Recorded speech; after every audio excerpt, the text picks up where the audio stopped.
നിങ്ങൾ കേട്ടിട്ടുണ്ടോ സൂറത്തു ഷിഫായിനെ കുറിച്ച്? സൂറത്തു ഷിഫ ക്യാൻസർ പോലും മാറ്റുന്നൊരു സൂറത്തുണ്ടത്രേ. എത്ര വലിയ മാരകമായ രോഗങ്ങളും, എന്തിനേറെ ഡോക്ടേഴ്സ് ഹോസ്പിറ്റലിൽ നിന്ന് കൊണ്ടുപോയിക്കോ എന്ന് പറഞ്ഞ രോഗികൾക്ക് പോലും സമാധാനം കൊടുക്കുന്ന അത്ഭുത സൂറത്ത്. നിങ്ങൾ ഓതിയവരായിരിക്കും പല ആളുകളും, പക്ഷേ ഈ പറയുന്ന ബോധ്യത്തിൽ ഓതിയാലേ അതിന് ഫലം ഉണ്ടാവുള്ളൂ. അല്ലെങ്കിൽ അത് വെറുതെ അങ്ങനെ അങ്ങോട്ട് ഓതിപ്പോകുന്നൊരു ഓത്താണ്, അതിൽ കാര്യം ഉണ്ടാവില്ല. മനസ്സറിഞ്ഞോതിയാൽ ദുനിയാവും കിട്ടും, ആഖിറവും കിട്ടും. ഇൻഷാ അല്ലാഹ് നമ്മുടെ ഈ റമദാനിലെ വിജയിയെ തിരഞ്ഞെടുക്കൽ നാളെ വെള്ളിയാഴ്ച ദിവസമായിട്ട് നമുക്ക് നടത്തണം. അപ്പോൾ ഇന്ന് ലാസ്റ്റ് ചോദ്യമാണ്. 30,000 രൂപ സമ്മാനമായി ലഭിക്കുന്ന ചോദ്യം വീഡിയോയിലുണ്ട്. മുഴുവനായി കാണുക, കാര്യങ്ങൾ മനസ്സിലാക്കുക, ഉത്തരം കമൻറ്റ് ചെയ്യുക, എല്ലാ മുഅ്മിനീങ്ങളിലേക്കും ഷെയർ ചെയ്ത് കൊടുക്കുക. അള്ളാഹു ഖൈറും ബറക്കത്തും നൽകി അനുഗ്രഹിക്കുമാറാകട്ടെ. അസ്സലാമു അലൈക്കും വറഹ്മത്തുള്ളാഹി വബറകാതുഹു. എന്തൊക്കെയുണ്ട് എല്ലാവരുടെയും വിശേഷം? സന്തോഷമല്ലേ? എവിടെ പുഞ്ചിരിച്ചുകൊണ്ടൊരു ഹംദ് പറഞ്ഞ് അൽഹംദുലില്ലാഹി റബ്ബിൽ ആലമീൻ. മാഷാ അല്ലാഹ്, ഈ ഒരു ഹംദിൻ്റെ ബറക്കത്ത് കൊണ്ട് ഹൃദ്യമായൊരു പ്രഭാതവും അതിമനോഹരമായൊരു ദിവസവും സമ്മാനമായി തന്ന് കരുണക്കടലായ നാഥൻ നമ്മെ അനുഗ്രഹിക്കുമാറാകട്ടെ. ഹാപ്പിയല്ലേ? ഹാപ്പി ആയിരിക്കണം. ടെൻഷനൊക്കെ മാറാനാണ് സൂറത്തു ഷിഫ ഉള്ളത്. മനസ്സിനും ഷിഫ, ശരീരത്തിനും ഷിഫ, എല്ലാവർക്കും കുടുംബത്തിൽ സമാധാനമേകുന്ന സൂറത്തു ഷിഫ. ഏതാണ് സൂറത്തു ഷിഫ?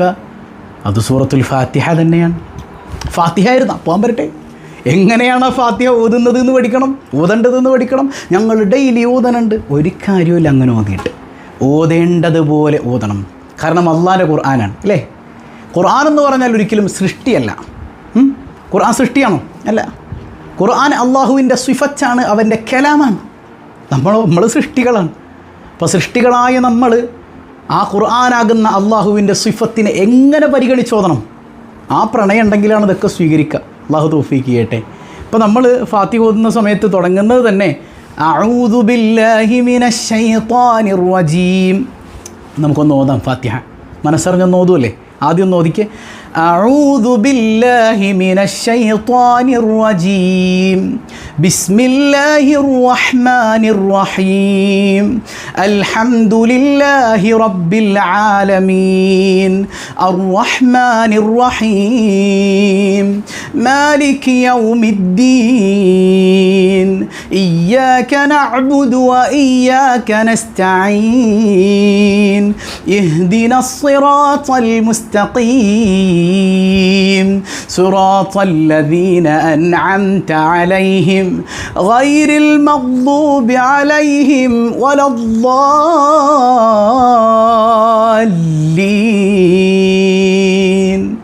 ആമീൻ. അഊദു ബില്ലാഹി മിനശ് ശൈത്വാനിർ റജീം. എന്താ അതിൻ്റെ ആശയം? ശപിക്കപ്പെട്ട പിശാചിൽ നിന്ന് അള്ളാഹിനോട് കാവൽ തേടുന്നു. ഞാനെന്തോരം തവണ ചൊല്ലിയിട്ടും പിശാചിൽ നിന്ന് മോചനം കിട്ടുന്നില്ലല്ലോ എന്നാണ്. എങ്ങനെ ഇപ്പോൾ കിട്ടുക? അതായത് ഈ അഊദു ഫലിക്കണമെങ്കിൽ പിശാചിന് ഇഷ്ടമുള്ള കാര്യങ്ങളെ നമ്മൾ ഒഴിവാക്കണം. പിശാച് വെറുക്കുന്ന കുറേ കാര്യങ്ങളുണ്ട്, അതിന് നമ്മൾ ഇഷ്ടപ്പെടണം.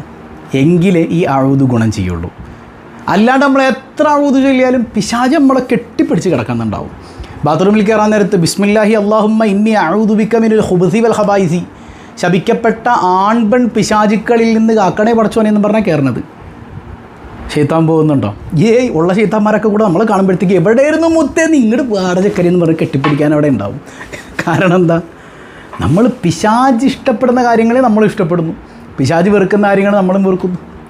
പിശാചിന് നന്മകളോട് വെറുപ്പാണ്. നമുക്ക് അങ്ങനെ തന്നെ. പിശാചിന് തിന്മകളെ ഭയങ്കര ഇഷ്ടമാണ്, നമുക്ക് ഭയങ്കര ഇഷ്ടമാണ്. അപ്പോൾ പിശാചിൻ്റെ ചങ്കുകളാണ് നമ്മൾ. അഊദു ഓതിക്കഴിഞ്ഞാലൊന്നും അവൻ പോവില്ല. അപ്പോൾ അഊദു ശരിയാകണമെങ്കിൽ പിശാചിനെ വെറുക്കാൻ, പിശാചിൻ്റെ ഇഷ്ടങ്ങളെ വെറുക്കാൻ പഠിക്കണം. അള്ളാൻ്റെ അടിമകളായി മാറണം. നമ്മൾ പലപ്പോഴും പിശാചിൻ്റെ അടിമകളാണ്. അള്ളാഹു കാത്തുരക്ഷിക്കട്ടെ. രണ്ടാമത്തെ എന്താ? ബിസ്മില്ലാഹിർ റഹ്മാനിർ റഹീം. റഹ്മാനും റഹീമുമായ അള്ളാൻ്റെ നാമത്തിൽ. അതിൻ്റെ യഥാർത്ഥ ആശയം നമ്മൾ മുമ്പ് പറഞ്ഞിരുന്നു അല്ലേ? റഹ്മാനും റഹീമുമായ അള്ളാഹുവിൻ്റെ മുഴുവൻ നാമങ്ങൾ കൊണ്ടും സഹായം തേടി ഞാൻ തുടങ്ങുന്നു എന്നാണ്. അങ്ങനെ തന്നെ അള്ളാൻ്റെ മുഴുവൻ നാമങ്ങൾ കൊണ്ട് സഹായം തേടി പടച്ചോനെ കൂട്ടുപിടിച്ച് ഇറങ്ങി നോക്കി ഏത് കാര്യം നടക്കും. അപ്പം എന്ത് ചെയ്യുമ്പോഴും ബിസ്മി തുടക്കത്തിലുണ്ടാകണം. ഏത് ബോധ്യത്തിൽ? അള്ളാൻ്റെ മുഴുവൻ നാമങ്ങൾ കൊണ്ടും സഹായം തേടി ഞാൻ തുടങ്ങുന്നു, എൻ്റെ റബ്ബൻ്റെ കൂടെ ഉണ്ട് എന്നുള്ള ബോധ്യത്തിൽ. അപ്പോഴേ ബിസ്മി ഫലിക്കുള്ളൂ. ആ ബോധ്യത്തിൽ ഓതണം. പിന്നെയോ അൽഹംദുലില്ലാഹി റബ്ബിൽ ആലമീൻ. ഈ അൽഹംദുലില്ലാ ഓതുമ്പോൾ മയ്യത്ത് നിസ്കാരത്തിലൊക്കെ അൽഹംദുലില്ലാ ഓതൂലേ? എങ്ങനെ ഓതണേ? മയ്യത്ത് മുമ്പിൽ ചിലപ്പോൾ വാപ്പായിരിക്കും, ചിലപ്പോൾ മക്കളായിരിക്കും, ചിലപ്പോൾ ഭാര്യയായിരിക്കും, ചിലപ്പോൾ വേറെ ആരെങ്കിലുമൊക്കെ ആയിരിക്കും, ഉമ്മയായിരിക്കും. ആ സമയത്ത് അൽഹംദുലില്ലാ ഓതുമ്പോൾ ഏത് ബോധ്യത്തിൽ ഓതണം? എൻ്റെ റബ്ബ് എൻ്റെ ഉമ്മാനെ മരിപ്പിച്ചത് എനിക്ക് ഗുണ, എൻ്റെ വാപ്പാനെ മരിപ്പിച്ചത് വാപ്പാക്ക് ഗുണ, എനിക്ക് ഗുണ, എല്ലാവർക്കും ഗുണമല്ലാത്തത് എൻ്റെ റബ്ബ് തരൂല. തൃപ്തിയോടുകൂടി ആ സമയത്ത് അൽഹംദുലില്ലാ പറഞ്ഞാൽ അൽഹംദുലില്ലാ ശരിയാവുള്ളൂ. പടച്ചോൻ എന്ത് തന്നാലും അതിൽ തൃപ്തിപ്പെട്ടുകൊണ്ട് അൽഹംദുലില്ലാഹി റബ്ബിൽ ആലമീൻ, എനിക്ക് ഗുണമല്ലാത്തത് എൻ്റെ റബ്ബ് തരില്ല എന്നുള്ള ബോധ്യത്തിൽ ഓതണം. പിന്നെയോ അർ-റഹ്മാനിർ റഹീം, റഹ്മാനും റഹീമുമാണവൻ അല്ലേ? വേറെ എന്തൊക്കെ നാമങ്ങൾ പടച്ചോന് പറയായിരുന്നു? റഹ്മാനാണവൻ, റഹീമാണ്. മാലികി യൗമിദ്ദീൻ, അന്ത്യനാൾ വരെയുള്ള എല്ലാത്തിൻ്റെയും ഉടമ അള്ളാഹുവാണ്. അവനല്ലാത്ത ഉടമയില്ല. എൻ്റെ ഉടമാരൻ അള്ളയാണ് അല്ലേ? നമ്മൾ മുമ്പ് പറഞ്ഞു ഭാര്യയുടെ ഉടമാരാന്ന് ചോദിക്കുമ്പോൾ പെട്ടെന്ന് കിട്ടുന്ന ഉത്തരം എന്താ? അത് ഭർത്താവാണ്. അല്ലെങ്കിൽ മക്കളുടെ ഉടമകളാരാ? അതും മാതാപിതാക്കളാണ്. അല്ലല്ല, ഭാര്യയുടെ ഉടമ അള്ളാഹുവാണ്, മക്കളുടെ ഉടമ അള്ളാഹുവാണ്. നമ്മൾ ഇണയും തുണയാണ്. നമ്മൾ ഉടമയാണെന്ന് വരുമ്പോഴാണ് ഈ അടിയും തൊഴിയും പ്രശ്നങ്ങളും തെറിവിളികളൊക്കെ ഉണ്ടാകണതേ. അള്ളയാണ് ഉടമ എന്നുള്ള മനസ്സിലാക്കൽ നമ്മുടെ കൽബിലേക്ക് ഉണ്ടായിട്ട് പറയണം മാലികി യൗമിദ്ദീൻ. അപ്പോഴേ ഈ ഫാത്തിഹയ്ക്ക് ഗുണം ചെയ്യുള്ളൂ എന്നീ പറയണത്. മനസ്സിലാവുണ്ടോ? അല്ലാഹു അഅലം. ഇയ്യാക നഅ്ബുദു വ ഇയ്യാക നസ്തഈൻ, അള്ളാഹുവെ നിന്നെ മാത്രം ഞങ്ങൾ ആരാധിക്കുന്നു, നിന്നോട് മാത്രം ഞങ്ങൾ സഹായം തേടുന്നു. ഇവിടെ ഭൗതിക സഹായമൊക്കെ മനുഷ്യന്മാരോട്, അഭൗതികമൊക്കെ അള്ളാഹിനോട്. അങ്ങനെയൊന്നും ഈ ആയത്തിലില്ല കേട്ടോ. അതൊക്കെ തെറ്റിദ്ധാരണ, കള്ളന്മാരായ ആളുകൾ പ്രചരിപ്പിക്കുന്ന തട്ടിപ്പുകളും അവരുടെ സംഘടന വളർത്താനുള്ള ജൂതന്മാരുടെ കുടിലതന്ത്രവുമാണ്. ഇയ്യാക നഅ്ബുദു വ ഇയ്യാക നസ്തഈൻ, അള്ളാഹിനോട് മാത്രമാണ്, ഭൗതികമാകട്ടെ അഭൗതികമാകട്ടെ. ചായ എന്ന ചെരുപ്പിൻ്റെ വാറ് പൊട്ടിയാൽ, ഭൗതികമായ കാര്യമാണ്, ചെരുപ്പിൻ്റെ വാറ് പൊട്ടിയാലും ആരോടാ ചോദിക്കേണ്ട? അള്ളാഹിനോട് ചോദിക്കണം എന്നാണ് ഹദീസിലുള്ളത്. നിങ്ങൾ ചെരുപ്പിൻ്റെ വാറ് പൊട്ടി അള്ളാഹിനോടാണ് ചോദിക്കൽ? നിങ്ങൾ ചെരുപ്പ് തീരെടുത്ത് പോകില്ലേ? അല്ലെങ്കിൽ പുതിയ ചെരുപ്പ് മേടിക്കൂല? എന്താ അള്ളാഹിനോട് നിങ്ങൾ ചോദിക്കാഞ്ഞ്? ചായ വേണമെങ്കിൽ ഉമ്മാനോടല്ലേ നിങ്ങൾ ചോദിക്കൽ? എന്തേ അള്ളാഹിനോട് ചോദിക്കാഞ്ഞ്? ചായ തരാൻ പറ്റാത്തവനാണ് അള്ളാഹ്? അല്ലല്ല. ഉമ്മ തന്നാലും ചെരുപ്പ് കുത്തി തന്നാലും, മുത്തുനബി കബറിൽ കിടന്ന് എന്നെ സഹായിച്ചാലും, അള്ളാഹിൻ്റെ ഔലിയാക്കൾ എന്നെ സഹായിച്ചാലും, മടവൂര് വലിയുള്ള എന്നെ സഹായിച്ചാലും, ഈ സഹായമൊക്കെ പടച്ചോൻ്റെതാണ്, ഇവരുടേതല്ല. ഇവർക്ക് സ്വന്തമായിട്ട് ഒരു കഴിവുമില്ല. എൻ്റെ മുത്തുനബിക്ക് പോലും സ്വന്തമായിട്ട് ചെറുവിരൽ അനക്കാനുള്ള കഴിവ് പോലും ഇല്ല. ആ കഴിവുള്ളതൊക്കെ എൻ്റെ റബ്ബിന് മാത്രമാണ്. ആ റബ്ബാണ് മുത്തുനബിയിലൂടെ എന്നെ സഹായിക്കുന്നത്, ആ റബ്ബാണ് ഉമ്മയിലൂടെ എന്നെ സഹായിക്കുന്നത്, ആ റബ്ബാണ് ചെരുപ്പ് കുത്തിയിലൂടെ എന്നെ സഹായിക്കുന്നത്. സുബ്ഹാനല്ലാഹ്. ഇത് തിരിച്ചറിഞ്ഞാൽ ഇയ്യാക നഅ്ബുദു വ ഇയ്യാക നസ്തഈൻ തിരിച്ചറിയും. ഇല്ലെങ്കിൽ ഭൗതികമൊക്കെ മനുഷ്യന്മാരോട്, എന്താ ഭൗതിക അള്ളാഹ്ക്ക് നടത്തിത്തരാൻ കഴിയൂലേ? അള്ളാഹുവിൻ്റെ കഴിവിനെ തരം താഴ്ത്തുന്ന ബിദ്അത്തുകാരായി നമ്മൾ പോവും. അള്ളാഹു കാത്തുരക്ഷിക്കുമാറാകട്ടെ. ഇന്നമാ വലിയുക്കുമുല്ലാഹു വറസൂലുഹു വല്ലദീന ആമനൂ, അള്ളാഹുവും അവൻ്റെ റസൂലും അള്ളാഹിൻ്റെ ഔലിയാക്കളും നിങ്ങളുടെ സഹായികളാണെന്ന് സൂറത്തുൽ മാഇദ. തിരിച്ചറിയാൻ അള്ളാഹു തൗഫീഖ് നൽകട്ടെ. ഇഹ്ദിനസ് സിറാത്തൽ മുസ്തഖീം, പടച്ചോനെ ഞങ്ങളെ നീ നേർവഴിയിലാക്കണേ അല്ലാ. ഏതാ നേർവഴി? ഖുർആൻ ഹദീസുമാണോ? അല്ലാന്ന് തീർത്തും പറയാൻ പറ്റൂല. എങ്ങനെ ഖുർആൻ ഹദീസുമാണ്? അടുത്ത ആഴ്ച നോക്ക്.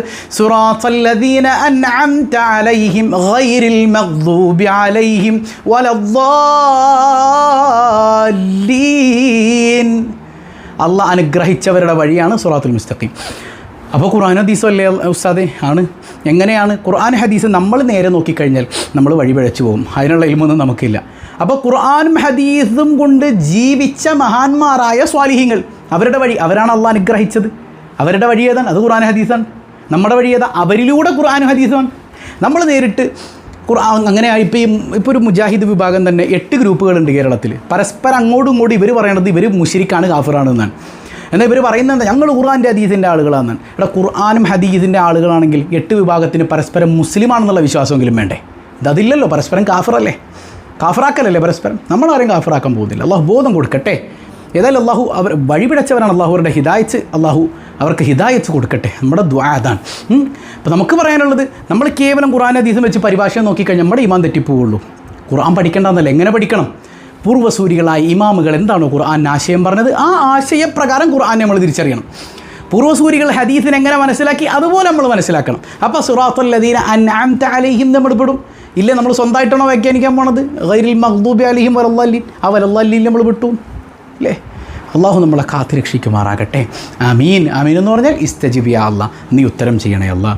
അപ്പോൾ ഈ ബോധ്യത്തിൽ നിങ്ങൾ ഫാത്തിഹ ഓതി നോക്കിയേ. അതിൻ്റെ ഗുണങ്ങൾ എന്തൊക്കെയാണെന്നറിയോ? ഒന്ന്, ഈ ഫാത്തിഹ ഇറങ്ങിയത് ഒരു വെള്ളിയാഴ്ച ദിവസമാണ് അല്ലേ? ഫാത്തിഹ ഇറങ്ങിയത് ഒരു വെള്ളിയാഴ്ച ദിവസമാണ്. ഈ വെള്ളിയാഴ്ചയുടെ രാവും പകലും ഒക്കെ കടന്നു വരുമ്പോൾ സുബ്ഹാനല്ലാഹ്, ഫാത്തിഹ നമ്മൾ എത്ര മനോഹരമായി ചേർത്ത് പിടിക്കണം. മറ്റൊരു പ്രത്യേകത ഉമ്മുൽ ഖുർആനാണ്, ഖുർആൻ്റെ ഉമ്മയാണ് എന്ന് പറഞ്ഞാൽ ഖുർആനിലുള്ള മുഴുവൻ കാര്യങ്ങൾ എവിടെയുണ്ട്? ഫാത്തിഹയിലുണ്ട്. വേറൊരു പ്രത്യേകത, ഫാത്തിഹ പോലൊരു അധ്യായം ഖുർആനിൽ തന്നെയോ അതുപോലെ ഇഞ്ചീലിൽ, സബൂറിൽ, തൗറാത്തിൽ എവിടെ നമുക്ക് കാണാൻ പറ്റില്ല. അത്ര അടിപൊളി സൂറത്താണ് സൂറത്തുൽ ഫാത്തിഹ. മൂന്നാമത്തേത്, അള്ളാഹുവിൻ്റെ മഹാരഥന്മാർ പറയുന്നുണ്ട് മുഅ്മിനീങ്ങളായ ആളുകൾ ഏറ്റവും കൂടുതൽ ഓതുന്ന സൂറത്താണ് സൂറത്തുൽ ഫാത്തിഹ. അള്ളാൻ്റെ ഔലിയാക്കളൊക്കെ ഫാത്തിഹയിലൂടെ നിങ്ങൾ അള്ളാഹുവിലേക്ക് അടുക്കും മക്കളെ എന്നല്ലേ നമ്മളോട് പറയാം അല്ലേ? അതുപോലെ തന്നെ ഇത് സബഉൽ മസാനി 2 തവണ ഇറങ്ങിയ 7 സൂക്തങ്ങളാണ് സൂറത്തുൽ ഫാത്തിഹയിലുള്ളത്. 2 തവണ ഇറങ്ങിയിട്ടുണ്ട് സൂറത്തുൽ ഫാത്തിഹ. 70,000 മലക്കുകളുടെ അകമ്പടിയോടെയാണ് ഫാത്തിഹ ഇറങ്ങിയതെന്നാണ്. 70,000 മലക്കുകൾ അകമ്പടി സേവിക്കണമെങ്കിൽ ആ ഫാത്തിഹയുടെ മഹത്വം എത്രയായിരിക്കും അല്ലേ? മറ്റൊന്ന് കാണാം, ബാഹ്യമായ 1000 അനുഗ്രഹങ്ങളും ആത്മീയമായ 1000 ഫലങ്ങളും ഏറ്റവും ചുരുങ്ങിയത് ഫാത്തിഹയ്ക്ക് ഉണ്ടെന്നാണ്. ഫാത്തിഹയ്ക്ക് ഏറ്റവും ചുരുങ്ങിയത് ബാഹ്യമായ 1000-ഉം ആന്തരികമായ 1000 ഫലങ്ങളുണ്ടെന്നാണ്. അതൊക്കെ നമുക്ക് കിട്ടിക്കഴിഞ്ഞാൽ നമ്മുടെ റേഞ്ച് എന്താണ്? അപ്പോൾ ഈ ബോധ്യത്തിൽ ഓതിയാലാണ് അതൊക്കെ കിട്ടുക, അല്ലെങ്കിൽ നമുക്ക് കിട്ടൂല. വെറുതെ നമ്മളിങ്ങനെ ഓതിപ്പോൾ അതിലെന്ത് കാര്യമുള്ളത് ഇല്ലേ? അതുപോലെ തന്നെ മറ്റൊരു പ്രത്യേകതയുണ്ട്, 8ാമത്തതായി കാണാം 30ഓളം നാമങ്ങളുണ്ട് എന്നാണ് ഫാത്തിഹയ്ക്ക്. 30ഓളം നാമങ്ങളെ ഒരു സാധനത്തിൻ്റെ മഹത്വം വർദ്ധിക്കുകയാണ് ഓരോ കൂടുതൽ പേരുകൾ അതിനുണ്ടാകുമ്പോൾ. 30ഓളം പേരുകൾ സൂറത്തുൽ ഫാത്തിഹയ്ക്ക് ഉണ്ടെങ്കിൽ അതിൻ്റെ മഹത്വം എത്രയാണ്? സുബ്ഹാനല്ലാഹ്. 9ാമത്തെ പ്രത്യേകത, ഒരു തവണ സൂറത്തുൽ ഫാത്തിഹ ഓതിയാൽ ഒരു ഖത്മ് തീർത്ത കൂലിയാണ്. സൂറത്തുൽ ഇഖ്ലാസ് 3 തവണ ഓതണം അല്ലേ? എന്നാൽ സൂറത്തുൽ ഫാത്തിഹ ഒരു തവണ ഓതിയാൽ ഒരു ഖത്മ് തീർത്ത കൂലിയാണ്. മറ്റൊരു പ്രത്യേകത, 7 ആയച്ചുകളുണ്ട്, 7 നരക കവാടങ്ങളെ അതടയ്ക്കും. മറ്റൊരു പ്രത്യേകത, ഈ 7 ആയച്ചുകൾ 8 സ്വർഗ്ഗ കവാടങ്ങളെ തുറപ്പിക്കും. ഏതിലൂടെ വേണമെങ്കിലും കടന്നു പോകാൻ പറ്റും, സൂറത്തുൽ ഫാത്തിഹയിലൂടെ അള്ളാഹുവിലേക്ക് അടുത്താൽ. വെറുതെ ഓതിയാലല്ല, അള്ളാഹുവിലേക്ക് അടുത്താൽ. മറ്റൊരു പ്രത്യേകത, ഷിഫാഉം മിൻ കുല്ലി ദാ, എല്ലാ രോഗങ്ങൾക്കും മരണമല്ലാത്തതിനൊക്കെ ഷിഫയാണ്. ക്യാൻസർ കൊണ്ട് ട്യൂമർ കൊണ്ടൊക്കെ ബുദ്ധിമുട്ടുന്നവരുണ്ട്. നിങ്ങൾ ഫാത്തിഹ മുറുകെ പിടിച്ചോ. ഷാഫി അള്ളാഹു അല്ലേ, RCC അല്ലല്ലോ. ഷാഫി ആരാണ്? അള്ളാഹുവാൻ. അവൻ ഷിഫ ഉദ്ദേശിച്ചാൽ അവൻ ഉദ്ദേശിക്കാൻ ഇപ്പം എത്ര നേരം വേണം? അള്ളാഹു സൗഖ്യം നൽകുമാറാകട്ടെ. ഒരുപാട് ക്യാൻസർ രോഗികൾ നമ്മുടെ ഈ ലൈവിൽ തന്നെ ഉണ്ട്. അള്ളാഹു എല്ലാവർക്കും ഷിഫ കൊടുക്കുമാറാകട്ടെ. കുടുംബക്കാരിൽ, മാതാപിതാക്കളിൽ, ബന്ധുമിത്രാദികൾ, ഇണകളിൽ, സന്താനങ്ങളിൽ അള്ളാഹു എല്ലാവർക്കും സൗഖ്യം കൊടുക്കുമാറാകട്ടെ. അതുപോലെ വിഷമേറ്റാൽ മന്ത്രിക്കാൻ പറ്റിയ സൂറത്ത് തന്നെ നമ്മൾ മുമ്പൊരു ചരിത്രം പറഞ്ഞിട്ടുണ്ട് അല്ലേ? ഇമാം ബുഖാരിയൊക്കെ ഉദ്ധരിക്കുന്നൊരു ഹദീസുണ്ട്. കുറച്ച് സഹാബത്ത് ഒരു നാട്ടിലേക്ക് പോവാണ്. അവിടെ ചെന്നപ്പോൾ നാട്ടുകാരവരെ തീരെ പരിഗണിക്കുന്നില്ല അല്ലേ? സുബ്ഹാനല്ലാഹ്. അങ്ങനെ എന്ത് സംഭവിച്ചു? അവിടുത്തെ ഗ്രാമമുഖ്യന് പാമ്പ് കടിയേറ്റു. അപ്പോൾ നാട്ടുകാർ ഓടി വരികയാണ്, നിങ്ങളിൽ മന്ത്രിക്കുന്നവരുണ്ടോ? സ്വഹീഹായ ഹദീസാട്ടോ. അപ്പോൾ സ്വഹാബത്ത് പറഞ്ഞു, മന്ത്രിക്കുന്നവരൊക്കെ ഉണ്ട്, പക്ഷേ കൂലി അല്ലാതെ നിങ്ങൾ മന്ത്രിക്കൂല. എന്താ വേണ്ടത്? 100 ആടിനെ ഇവിടെ കൊണ്ടുവന്ന് വെക്കണം. 100 ആട്. ഒരു ഹദീസിൽ 30 എന്നുണ്ട്, 100 എന്നുണ്ട്. ഇരിക്കട്ടെ, നമുക്ക് 100 തന്നെ പിടിക്കാമല്ലോ. 100 ആടിന് എന്ത് റേറ്റ് ഉണ്ട് ഇപ്പോൾ? ഒരാടിന് 10,000 വെച്ച് ഏറ്റവും ചുരുങ്ങിയത് കൂട്ടിയാലും 10 ലക്ഷം രൂപയായി 100 ആടിന്. മന്ത്രിക്കാനായിട്ട് എന്തും തരാം, നിങ്ങൾ പറയുന്നതൊക്കെ ഞങ്ങൾ തരാം. എന്നാ ബാ. നേരെ ചെല്ലുകയാണ് സ്വഹാബത്ത് ഗ്രാമമുഖ്യനിലേക്ക്. ഫാത്തിഹ ഓതി ഒന്ന് മന്ത്രിച്ചേ ഉള്ളൂ, വിഷമങ്ങിറങ്ങിപ്പോയി. സ്വഹാബത്തിൻ്റെ നാവാട്ടോ, നമ്മുടേതല്ല. അങ്ങനെ സംഗതി 100 ആടിനെയും കൊണ്ട് പോവാണ് ഇലാ ഹദറത്തി റസൂലില്ല സല്ലല്ലാഹു അലൈഹി വസല്ലം. മുത്തുനബിയുടെ അടുക്കലെത്തി. പേടിയുണ്ട്, നബി തങ്ങൾ എന്തെങ്കിലും പറയുമോ? റസൂലുള്ളാഹിനോട് ചോദിച്ചിട്ടല്ല അവർ ഈ ആടിനെ വാങ്ങിയത്. മന്ത്രിച്ചു നബിയെ. എന്ത് മന്ത്രം? ഫാത്തിഹയാണ് നബിയെ. നല്ല മന്ത്രം. മുഹമ്മദ് റസൂലുള്ളാഹി സല്ലല്ലാഹു അലൈഹി. എന്നിട്ട് എന്താ കിട്ടിയത്? 100 ആട് കിട്ടി. വളരെ മൂലി ബിസഹമിൻ, എനിക്കതിൽ നിന്നൊരു പങ്ക് നിങ്ങൾ തരണം സയ്യിദുനാ റസൂലുള്ളാഹി സല്ലല്ലാഹു അലൈഹി. എടാ, മന്ത്രിച്ച് ഊതിയ അല്ലെങ്കിൽ മന്ത്രിച്ച് ഊതിയിട്ട് കിട്ടിയ പൈസയിൽ നിന്ന് ഷെയർ വാങ്ങിയിട്ടുണ്ടായിരുന്നു മുഹമ്മദ് മുസ്തഫ സല്ലല്ലാഹു അലൈഹി വസല്ലം. ഒന്ന് ആലോചിച്ച് നോക്കി. എന്നിട്ട് മന്ത്രിക്കാൻ പാടില്ല. സ്വഹീഹായ ഹദീസായി പറയുന്നത്. അപ്പോൾ മന്ത്രിച്ചൂതിയാൽ ഫലമുള്ള സൂറത്താണ് സൂറത്തുൽ ഫാത്തിഹ. ഇനി രോഗിയായൊരു മനുഷ്യൻ 41 ഫാത്തിഹ ഡെയിലി ഓതിക്കും. അത് വെള്ളത്തിൽ ഊതി കുടിക്കുക എന്തെങ്കിലും ചെയ്ത് അള്ളാഹു പരിപൂർണ്ണ സൗഖ്യം അവർക്ക് കൊടുക്കുമെന്നാണ്. ഇനി നിങ്ങളുടെ ശരീരത്തിൽ എവിടെയെങ്കിലുമൊക്കെ മുറിവ് ബാധിച്ചിട്ടുണ്ടോ?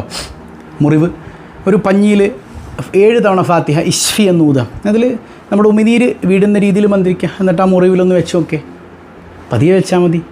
ചെയ്തു നോക്കാം. തവക്കുൽ ചെയ്ത് അള്ളാഹിനെ ബരമേൽപ്പിച്ചിട്ട് ഉറപ്പുള്ള ബോധ്യത്തോടുകൂടെ ചെയ്യണം. അള്ളാഹു ഷിഫയാക്കി തരുമെന്ന് മഹത്തുക്കൾ പറയുന്നത് കാണാം. ഒരുപാട് ആഗ്രഹങ്ങളുണ്ട് ഉസ്താദെ, നടക്കുന്നില്ല. നിങ്ങൾ 313 ഫാത്തിഹ നേർച്ചയാക്കിയിട്ട് ഓതി നോക്കിയേ. ഒറ്റ ദിവസം കൊണ്ട് ഓതണമെന്നില്ല. നല്ല ഇഖ്ലാസോടെ, തഖ്വയോടെ, തജ്വീദോടെ ഒരു 313 ഫാത്തിഹ കുറച്ച് ദിവസങ്ങൾ കൊണ്ട് നെയ്യത്താക്കി ഓതി നോക്ക്. അള്ളാഹു ആഗ്രഹം ഹൈറാണെങ്കിൽ അത് സാധിപ്പിച്ചു തരും അത്രേ. ഇനിയോ, ഇശായിൻ്റെയും മഗ്‌രിബിൻ്റെ ഇടയിൽ നിങ്ങൾ 40 ഫാത്തിഹ ഓതാൻ പറ്റുമോ നിങ്ങൾക്ക്? ഇശായിൻ്റെ മഗ്‌രിബിൻ്റെ ഇടയിൽ പതിവായത് ഓതിക്കൂ. അള്ളാഹു നിങ്ങളുടെ എത്ര വലിയ കുടുക്കിൽ നിങ്ങൾ പെട്ട് കിടക്കുന്നുണ്ടെങ്കിലും എത്ര വലിയ ആഗ്രഹം നിങ്ങളിലുണ്ടെങ്കിലും അള്ളാഹു അത് എളുപ്പാക്കി തരുമെന്നാണ്. പല ആളുകളും പറയുന്നുണ്ട്, ഉസ്താദെ ഓർമ്മശക്തി ഒരു പ്രശ്നമാണ്, മക്കളൊക്കെ പഠിക്കാൻ പോകുന്നവരാ ഓർമ്മശക്തി കുറവാണ്, പരീക്ഷ എഴുതാൻ പോകുമ്പോൾ തലയിലൊന്നും നിൽക്കണില്ല എന്നാണ്. നിങ്ങൾ ഒരു കാര്യം ചെയ്യണം, 7 ദിവസം ഒരു കാര്യം ചെയ്യുക. ഒരു ദിവസം 70 ഫാത്തിഹ ഓതുക, എന്നിട്ട് ഒരു ഗ്ലാസ് വെള്ളത്തിൽ മന്ത്രിക്കുക. അടുത്ത ദിവസം 70 ഫാത്തിഹ മന്ത്രിക്കുക. മൂന്നാമത്തെ ദിവസം, അങ്ങനെ 7 ദിവസം ഫാത്തിഹ ഓതി മന്ത്രിച്ചിട്ട് 7-ാം ദിവസം നിങ്ങളത് കുടിക്കുക. കുട്ടികളാണെങ്കിൽ കുട്ടികൾക്ക് കുടിക്കാൻ കൊടുക്കുക. അങ്ങനെ അത് ചെയ്ത് നോക്കിയേ, ഓർമ്മശക്തി നിങ്ങളിലത് വല്ലാതെ അത്ഭുതകരമായി പ്രവർത്തിക്കുന്നത് കാണാൻ പറ്റുമെന്ന് മഹത്തുക്കൾ പഠിപ്പിക്കുന്നുണ്ട്. ഇനി വേദനയുണ്ട്, ശരീരത്തിൽ വേദനയാണ്, ആ ഭാഗത്ത് കൈ വെച്ചിട്ട് 7 ഫാത്തിഹ ഓതി നോക്കിയേ, ആ വേദനയ്ക്ക് ശമനം ലഭിക്കുന്നത് നിങ്ങൾക്ക് ആസ്വദിക്കാൻ പറ്റും. ഇനി മറ്റൊരു പ്രത്യേകത എന്താണെന്ന് വെച്ചാൽ, സഹറിൻ്റെ സമയത്ത്, ഇടയത്താഴ സമയത്ത് ഒരു 41 ഫാത്തിഹ പതിവായി. ഇടയത്താഴ സമയം എന്ന് പറഞ്ഞാൽ നിങ്ങൾ തഹജ്ജുദിനൊക്കെ എഴുന്നേക്കുമല്ലോ, ആ സമയത്ത് എഴുന്നേക്കോ, തഹജ്ജുദിനൊക്കെ എഴുന്നേൽക്കുന്ന സമയത്ത് ഒരു 41 ഫാത്തിഹ ഡെയിലി പതിവാക്കി നോക്കുക. തടസ്സങ്ങൾ നീങ്ങിക്കിട്ടും. ഇൻ്റർവ്യൂ ആകട്ടെ, ലൈസൻസ് ആകട്ടെ, ജയിലിൽ കിടക്കുന്നവരാകട്ടെ, വിവാഹ തടസ്സം, മക്കളില്ല, എന്ത് തടസ്സം ആയിക്കോട്ടെ അള്ളാഹു അത് നീക്കിത്തരുമെന്ന് സ്വാലിഹ്യങ്ങൾ പഠിപ്പിക്കുന്നുണ്ട്. ഇനി 21ാമത്തെ ഒരു പ്രത്യേകത, നിങ്ങൾ ഹോസ്പിറ്റലിൽ നിന്ന് മടക്കിയ ആരെങ്കിലുമൊക്കെ നിങ്ങളുടെ വീട്ടിലുണ്ടെങ്കിൽ അവർക്കെന്താണ് ഹൈറം, മരണമാണോ ജീവിതമാണോ ഒന്നും നമുക്കറിയാൻ പാടില്ല, ഹൈറായതെന്ന് എളുപ്പാക്കി കൊടുക്കട്ടെ. ചില മക്കൾ പറയാറുണ്ട്, ഉസ്താദ് എൻ്റെ ഉമ്മ ആ കിടപ്പ് അങ്ങനെ കിടന്നാൽ മതിയായിരുന്നു, എണിക്കൊന്നും വേണ്ട, അങ്ങനെ കിടന്ന് കിട്ടിയാൽ മതിയായിരുന്നു, ഞങ്ങൾ നോക്കിയേനെന്നാണ്. മക്കളെ നമുക്കത് പറയാം, നമുക്കങ്ങനെ ഉമ്മാനെ വെറുതെ കണ്ടുകൊണ്ടിരുന്നാൽ മതി. ആ കിടന്ന കിടപ്പിൽ അനങ്ങാൻ പറ്റാതെ കിടക്കാൻ പറ്റുന്നൊരു കിടത്തുണ്ടല്ലോ, അതിൽ വേദന എത്രയാണെന്ന് അനുഭവിച്ചവർക്കട്ട് അറിയുള്ളൂ. നമ്മളങ്ങനെ ദ്വരക്കാൻ പാടില്ല ഒരിക്കലും. എൻ്റെ ഉമ്മ കിടന്ന കിടപ്പിൽ അങ്ങനെ കിടന്നാൽ മതിയായിരുന്നു ഉറച്ചോ ഞങ്ങൾക്ക് കാണാമെന്നാണ്. നമ്മൾ സ്നേഹം കൊണ്ട് പറയായിരിക്കും, പക്ഷെ അവരനുഭവിക്കണ വേദന ഉണ്ടല്ലോ, ഇറപ്പി ഒന്ന് കൈ പോലും അനക്കാൻ പറ്റാതെ, തലയൊന്ന് പൊക്കാൻ പറ്റാതെ, മറ്റൊരാളുടെ മുമ്പിൽ ആശ്രയിച്ച് നിൽക്കേണ്ടി വരുന്നൊരവസ്ഥ, കിടന്ന കിടപ്പിൽ മലമൂത്ര വിസർജനം നടത്തേണ്ടി വരുന്നൊരവസ്ഥ. അല്ലാഹു നമ്മളെ കാത്തുരക്ഷിക്കട്ടെ. മുത്തുനബി പോലും അങ്ങനെ ഒരു അവസ്ഥയിൽ നിന്ന് കാവൽ തേടിയിട്ടുണ്ട്. ഒരിക്കലും അങ്ങനെ ദ്വാരക്കരുത്. ഹൈറാണെങ്കിലും പഠിച്ചോനെ ജീവിതം കൊടുക്കണേ അല്ലാ, ഹൈറല്ലേ ഈമാൻ സലാമത്താക്കി കൊടുക്കണേ അല്ലാ. ഇത് എളുപ്പമാകാനായിട്ട് നിങ്ങൾ സൂറത്തുൽ ഫാത്തിഹ സുബഹി നിസ്കാരത്തിന് മുമ്പ്, സുബഹിയുടെ സുന്നത്ത് കഴിഞ്ഞിട്ട് സുബഹി നിസ്കരിക്കുന്നതിന് മുമ്പ് 41 തവണ ഫാത്തിഹ പതിവാക്കി നോക്കുക. വീട്ടിൽ ആ ഹോസ്പിറ്റലിൽ നിന്ന് മടക്കിയ രോഗി ഹൈറാണെങ്കിൽ അത് എളുപ്പമായി കിട്ടും. അള്ളാഹു തൗഫീക്ക് നൽകട്ടെ. ഒരുപാട് ആളുകൾ അങ്ങനെയുണ്ട്. അള്ളാഹു എന്താണോ ഹൈർ അത് എളുപ്പമാക്കി കൊടുക്കട്ടെ. അതുപോലെ തന്നെ ക്ഷീണമാണ് ഉസ്താദേ, എപ്പോഴും ക്ഷീണം. എന്നാൽ രോഗമൊന്നുമില്ല, പറയുന്ന പോലെ പ്രഷറോ ഷുഗറോ കൊളസ്ട്രോളോ ഒന്നുമില്ല, പക്ഷേ തല അങ്ങോട്ട് പൊങ്ങണില്ല എന്നാണ്. സുബഹി നിസ്കാരം കഴിഞ്ഞിട്ട് ഒറ്റയിട്ട സംഖ്യ ഒരു തവണയാകട്ടെ, ഒന്നെങ്കിലും ചുരുങ്ങിയത് 3, 5, 7, 9, 11 എങ്ങനെ ആയിക്കോട്ടെ ഫാത്തിഹ പതിവാക്കുക. ഓതിയിട്ട് കൈകളിൽ ഊതിയിട്ട് ശരീരം മുഴുവൻ തടവുക. ക്ഷീണം മാറിക്കിട്ടുമെന്ന് മഹത്തുക്കൾ പഠിപ്പിക്കുന്നുണ്ട്. ഇനി 25ാമത്തെ പ്രത്യേകത, ഏത് കാര്യം നിങ്ങൾ ഇറങ്ങുമ്പോഴും, ഏത് കാര്യത്തിന് ഇറങ്ങുമ്പോഴും ഈ ബോധ്യത്തിൽ ഫാത്തിഹ ഓതി ഇറങ്ങിക്കോ, അള്ളാഹു അതിൽ ഫത്തിഹ തരുമെന്നാണ്. അപ്പോൾ ആ കാര്യത്തിൽ അങ്ങോട്ട് ഇറങ്ങിക്കോന്നേ, അള്ളാഹു എളുപ്പാക്കും. പടച്ചോൻ കൂടെ ഉണ്ടെന്നുള്ള ബോധ്യത്തിൽ വേണം. 26ാമത്തേത്, ഇത് പതിവാക്കുന്ന മക്കളുണ്ടോ, മാതാപിതാക്കളെ രക്ഷപ്പെട്ടു. ഫാത്തിഹ പതിവാക്കുന്ന മക്കൾ, ജീവിച്ചിരിക്കുന്ന മാതാപിതാക്കളാകട്ടെ മരിച്ചവരാകട്ടെ, ഹദിയ ചെയ്യാതെ തന്നെ അവർ രക്ഷപ്പെടുമെന്നാണ്. അപ്പോൾ ഹദിയം കൂടെ ചെയ്താൽ അവരിലേക്ക് അത് ഹദിയ ചെയ്താലുള്ള മഹാഭാഗ്യം എത്രയാണ്. അള്ളാഹു തൗഫീഖ്. അങ്ങനെയുള്ള മക്കളാക്കി നമ്മുടെ മക്കളെ അള്ളാഹു മാറ്റി തീർക്കട്ടെ. ഇനി സാമ്പത്തികമായ അഭിവൃദ്ധി, സൂറത്തുൽ ഫാത്തിഹ ആ നെയ്യത്തിൽ, നല്ല നെയ്യത്തിൽ ഇങ്ങനെ പതിവാക്കുന്നവർക്ക് എത്ര എണ്ണം ആയിക്കോട്ടെ, നിങ്ങളെ കൊണ്ട് കഴിയുന്നൊരെണ്ണം, ഒരു 3 എണ്ണമെങ്കിലും പോട്ടെ, ഒരു 11 എണ്ണമെങ്കിലും ഡെയിലി പതിവാക്കുന്നവർ, നിങ്ങൾ സാമ്പത്തിക അഭിവൃദ്ധിക്ക് വേണ്ടി അല്ലെങ്കിൽ ആത്മീയമായ അഭിവൃദ്ധിക്ക് വേണ്ടി മറ്റൊരുത്തൻ്റെ മുമ്പിൽ കൈനീട്ടേണ്ട ഒരവസ്ഥ അള്ളാഹു നിങ്ങൾക്ക് വരുത്തൂല. അള്ളാഹു നമ്മളെ കാത്തുരക്ഷിക്കുമാറാകട്ടെ. അപ്പോൾ ഈ പറഞ്ഞ സംഗതികളൊക്കെ ഉൾക്കൊണ്ടുകൊണ്ട് മനസ്സറിഞ്ഞ് ഫാത്തിഹ ഓതിയാൽ ലൈഫ് സെറ്റാണ്. നമുക്ക് ഇൻഷാ അല്ലാഹ് ഇന്ന് വൈകുന്നേരം 5:30 മണിക്ക് മഹാനായ സയ്യിദി മടവൂർ വലിയുല്ലാഹി ഖദ്ദസുല്ലാഹു സിർറഹുൽ അസീസ് മഹാനവർഗരുടെ ആണ്ട് നേർച്ച നടത്തണം വേണ്ടേ? എന്നിട്ട് ആ മഹാൻ്റെ ജീവിതം അതുപോലെ ജീവിക്കാൻ നമുക്ക് അത്രയൊന്നും കഴിയില്ലെങ്കിലും അവരുടെ പിന്നാലെ നടക്കാനെങ്കിലും നമുക്ക് കഴിയണം. ഒരുപാട് ആളുകൾ പലവിധ ലക്ഷ്യങ്ങൾ പറഞ്ഞിട്ടുണ്ട്. എല്ലാവരുടെയും ലക്ഷ്യങ്ങളെല്ലാം പൂർത്തീകരിക്കട്ടെ. അപ്പോൾ കഴിയുന്നവരൊക്കെ മടവൂരുള്ളതിൻ്റെ പേരിൽ ഫാത്തിഹ ഓതുക, കഴിയുന്നത്ര ഫാത്തിഹ ഓതുക, ദിക്കറുകൾ ചൊല്ലുക. ഫാത്തിഹ ഓതാൻ പറ്റാത്തവർ ദിക്കറുകൾ ചൊല്ലുക. ഇൻഷാ അല്ലാഹ് അതൊക്കെ നമുക്ക് ഇന്ന് ഹദിയ ചെയ്യണം. അള്ളാഹു നമ്മിൽ നിന്ന് കബൂൽ ചെയ്യട്ടെ. അപ്പോൾ കൃത്യം 5:30 മണിക്ക് എല്ലാവരും ഉണ്ടാവണം കേട്ടോ. പിന്നെ നമ്മുടെ റമദാനിലെ വിജയം നമ്മൾ പ്രഖ്യാപിച്ചിട്ടില്ല, നാളെ നമുക്ക് പ്രഖ്യാപിക്കണം. അള്ളാഹു റബ്ബുൽ ആലമീൻ തൗഫീഖ് നൽകുമാറാകട്ടെ.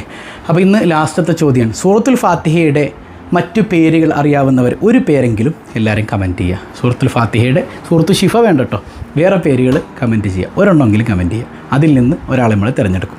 അള്ളാഹു കബൂൽ ചെയ്യുമാറാകട്ടെ. പതിവായി ചൊല്ലുന്ന ദിക്ർ സുബ്ഹാനല്ലാഹി വബിഹംദിഹി عدد خلقه ورضا نفسه وزنة عرشه ومداد كلماته سبحان الله وبحمده عدد خلقه ورضا نفسه وزنة عرشه ومداد كلماته سبحان الله وبحمده عدد خلقه ورضا نفسه وزنة عرشه ومداد كلماته.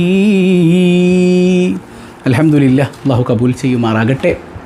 ഒരുപാട് ആളുകൾ പലവിധ മുറാദുകൾ പറഞ്ഞിട്ടുണ്ട്. എല്ലാ ലക്ഷ്യങ്ങളും പൂർത്തീകരിക്കട്ടെ. ഒരുപാട് സങ്കടങ്ങൾ പറഞ്ഞവർ, അതുപോലെ ഒരുപാട് കുട്ടികൾ പരീക്ഷ എഴുതുന്നുണ്ട്. അള്ളാഹു ഉന്നത വിജയം നൽകട്ടെ. എല്ലാ മുറാദുകളും അള്ളാഹ് ഹാസുലാക്കട്ടെ. വേദനകളൊക്കെ അള്ളാഹു അകറ്റട്ടെ. എന്ത് മുറാദാണ് നമ്മുടെ മനസ്സിലുള്ളത് അതല്ലാഹ് ഹാസുലാക്കട്ടെ. മരിച്ചവർക്കൊക്കെ അള്ളാഹു മഗ്ഫിറത്ത് കൊടുക്കട്ടെ. ഇൻഷാ അല്ലാഹ് വിശാലമായിട്ട് നമുക്ക് വൈകുന്നേരം ദുആരക്കാം. അള്ളാഹു നമ്മെ കബൂൽ ചെയ്യട്ടെ. ബിഹഖി സല്ലല്ലാഹു അലാ മുഹമ്മദ് സല്ലല്ലാഹു അലൈഹി വസല്ലം സല്ലല്ലാഹു അലാ മുഹമ്മദ് സല്ലല്ലാഹു അലൈഹി വസല്ലം അല്ലാഹുമ്മ സ്വല്ലി അലാ മുഹമ്മദ് യാ റബ്ബി സ്വല്ലി അലൈഹി വസല്ലം. വസ്സലാമു അലൈക്കും വറഹ്മത്തുള്ളാഹി വബറകാതുഹു.